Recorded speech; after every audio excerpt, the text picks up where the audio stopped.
OMG rassemblés, à vos ordres, commandant. Donc j'ai découvert par hasard la réserve il y a un an de ça, le 14 juillet 2016, les attentats de Nice.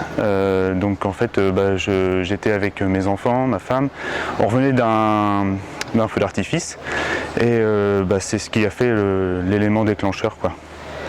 Donc suite à ça, j'ai monté mon dossier donc, en brigade et j'ai été accepté aux alentours de décembre. Vous venez de terminer votre stage FOR, formation opérationnelle du réserviste territorial. À chaud, qu'en retenez-vous? Et dans quel état d'esprit abordez-vous votre engagement en réserve gendarmerie? J'en garde un excellent souvenir. Donc on a eu 2 semaines au mois d'avril, 2 semaines donc là maintenant au mois de juillet, et une formation qui est quand même assez soutenue au niveau du rythme. Au niveau des moniteurs, donc on a eu des moniteurs d'intervention professionnelle, on en a eu 3 différents et donc on a eu trois abords différents pour tout ce qui est les techniques d'intervention. Ils nous ont pris donc à notre niveau. C'est vrai qu'on n'est pas tous égaux au niveau sport, et donc ils ont réussi à nous mettre dans le bain directement.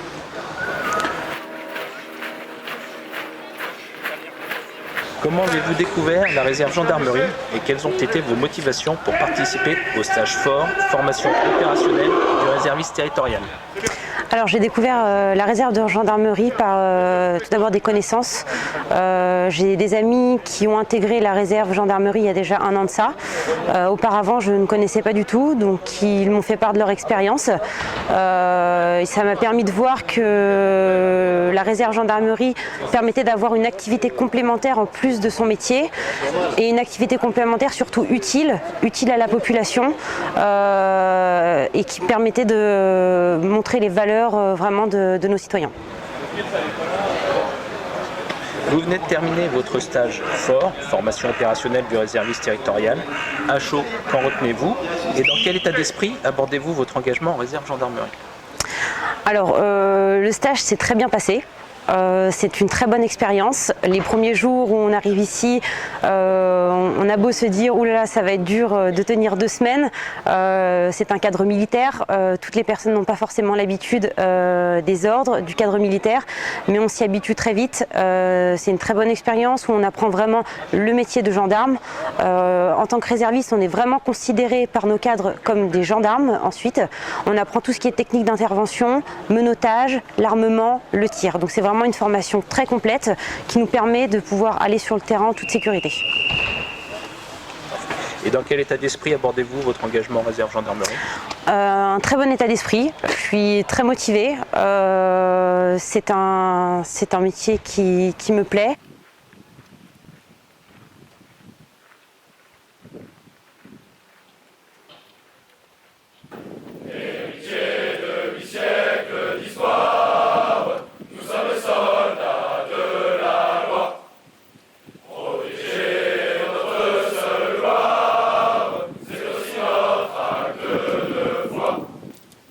Mes respects, mon général. Vous êtes le général de corps d'armée Jean-Marc Loubès, commandant de la région de gendarmerie d'Île-de-France, commandant la gendarmerie pour la zone de défense et de sécurité de Paris. Mon général, nous assistons actuellement à une montée en puissance de la réserve en gendarmerie. Pouvez-vous nous expliquer de manière concrète l'impact de la réserve dans le déploiement et l'emploi stratégique de vos forces en région Île-de-France? Écoutez, vous voyez, ce matin, nous avons un exemple même de cette dynamique que nous vivons au sein de la réserve opérationnelle de la gendarmerie nationale. En Île-de-France, la réserve opérationnelle de la gendarmerie représente environ, un peu moins, mais environ 2000 personnels. 2000 hommes et femmes qui se sont engagés pour la sécurité de nos concitoyens. Et dans ces 2000, eh bien, on peut considérer au quotidien que nous avons environ 150 réservistes tous les jours qui travaillent au sein d'unités opérationnelles de la gendarmerie. 150 réservistes par jour dans des unités opérationnelles de la départementale, de la gendarmerie mobile et tout nouvellement de la garde républicaine.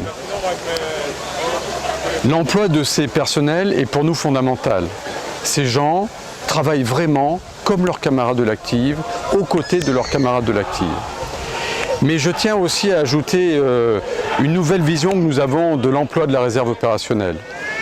Dans le cadre de la garde nationale voulue par le président de la République, les réservistes sont également utilisés auprès de gardes républicains, auprès de gendarmes mobiles, auprès de gendarmes départementaux, pour assurer la sécurité dans les trains franciliens, dans les gares franciliennes, dans les grandes gares parisiennes même, gare Saint-Lazare, gare du Nord, gare Montparnasse, gare de Lyon, et dans toutes ces voies ferrées qui convergent vers Paris et qui au quotidien transportent des millions de passagers.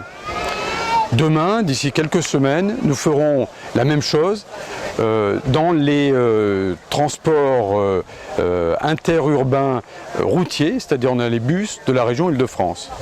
Et puis bien sûr, dans le cadre toujours de cette garde nationale voulue par le président de la République, eh bien, les réservistes de la région Île-de-France travaillent aussi à la sécurisation de la capitale, puisque un secteur de Paris a été confié pour sa sécurisation à la gendarmerie et à la réserve de la gendarmerie, encadrée par des sous-officiers de la garde républicaine.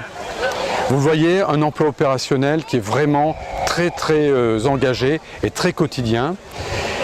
Et au-delà, je dirais que ce qui me paraît aussi fondamental, c'est la façon dont les réservistes opérationnels peuvent diffuser autour d'eux l'esprit de défense, cet esprit de défense dont a besoin notre nation, autour d'eux, au sein de leur groupe familial, au sein de leur environnement professionnel ou auprès de leurs amis, auprès de leurs camarades étudiants par exemple.